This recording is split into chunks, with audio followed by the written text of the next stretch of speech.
राजधानी के बाहरी इलाके में एक पुराना होटल था जिसका नाम था होटल सनराइज। हालांकि यह नाम सुनने में आकर्षक लगता था, पर लोग इस होटल में ठहरने से कतराते थे।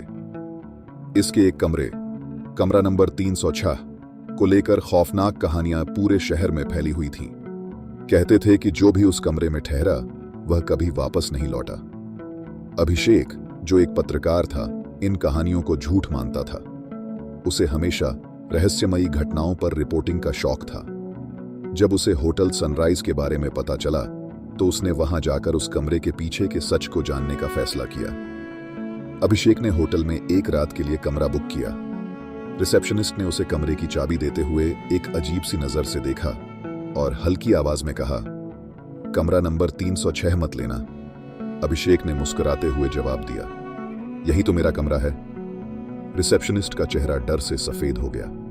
उसने कुछ कहने की कोशिश की, लेकिन अभिषेक उसे नजरअंदाज करते हुए चाबी लेकर सीढ़ियां चढ़ने लगा। जब वह तीसरी मंजिल पर पहुंचा तो उसे एक अजीब सी ठंडक महसूस हुई, जबकि होटल के अंदर गर्मी थी। कमरा 306 एक कोने में था। जब उसने दरवाजा खोला तो कमरे के अंदर की हवा ठंडी और भारी थी। कमरे के फर्नीचर पुराने और धूल से ढके हुए थे, जैसे सालों से उनका इस्तेमाल नहीं हुआ हो। लेकिन सबसे ज्यादा ध्यान खींचने वाली चीज थी एक पुराना बड़ा आईना जो कमरे के एक कोने में रखा था। रात धीरे धीरे घनी हो रही थी। अभिषेक ने कमरे का मुआयना किया और अपनी रिपोर्टिंग के लिए नोट्स लेने लगा।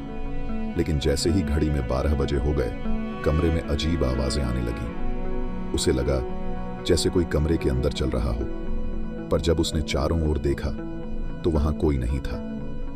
आईने की ओर उसकी नजर गई और उसने देखा कि उसका प्रतिबिंब धीरे धीरे धुंधला हो रहा था। उसने जल्दी से आईने के सामने जाकर देखा, लेकिन उसमें सिर्फ उसकी ही परछाई थी। अचानक कमरे की लाइट जोर से चमकी और बुझ गई। अंधेरे में उसे किसी की सिसकियां सुनाई देने लगी, महीन डरावनी आवाजें, जैसे कोई उसके कानों में फुसफुसा रहा हो। वह घबरा गया और लाइट फिर से जलाने की कोशिश की, लेकिन बटन काम नहीं कर रहा था। अब अभिषेक का ध्यान सिर्फ उस आईने पर था। उसने महसूस किया कि कमरे की सारी अजीब घटनाएं उसी से जुड़ी हुई थीं। डरते डरते उसने आईने के पास जाकर उसे ध्यान से देखा। उसकी परछाई अब भी आईने में थी, लेकिन उसके पीछे एक और आकृति दिखाई दी, एक अजनबी चेहरा। वह चौंक कर पीछे मुड़ा, लेकिन कमरे में कोई नहीं था। जब उसने फिर से आईने की ओर देखा, वह चेहरा और भी स्पष्ट हो गया। वह चेहरा एक औरत का था, जिसकी आंखें दर्द और गुस्से से भरी हुई थीं।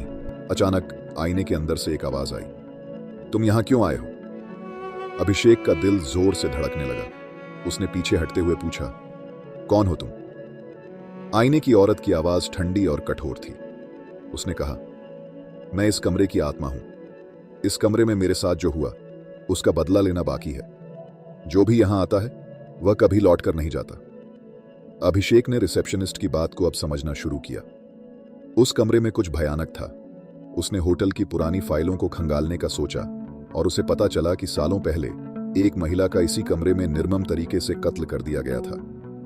वह महिला होटल मालिक की पत्नी थी और उसका शव आईने के सामने पाया गया था। आईने में बंद उसकी आत्मा अब इस कमरे की पहरेदार बन गई थी।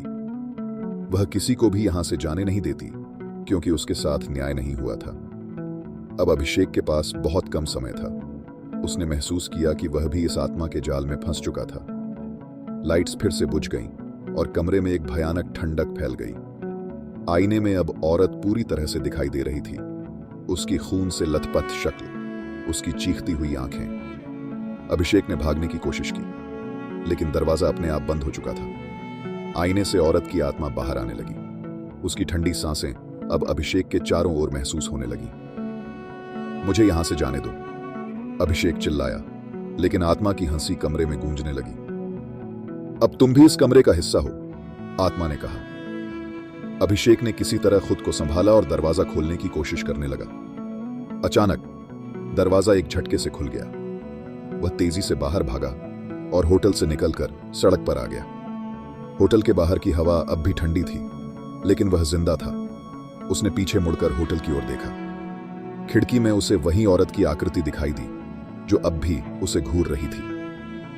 अभिषेक होटल से तो बच निकला, लेकिन वह जानता था कि कमरा नंबर 306 अब भी रहस्यों से भरा है। उसने अपनी रिपोर्ट में उस कमरे की कहानी को उजागर किया, लेकिन कोई इस पर विश्वास नहीं कर सका। और आज भी अगर आप होटल सनराइज के कमरे नंबर 306 के पास से गुजरें तो आपको वो सिसकियां सुनाई दे सकती हैं जो अब तक एक आत्मा की अधूरी कहानी बयां कर रही है।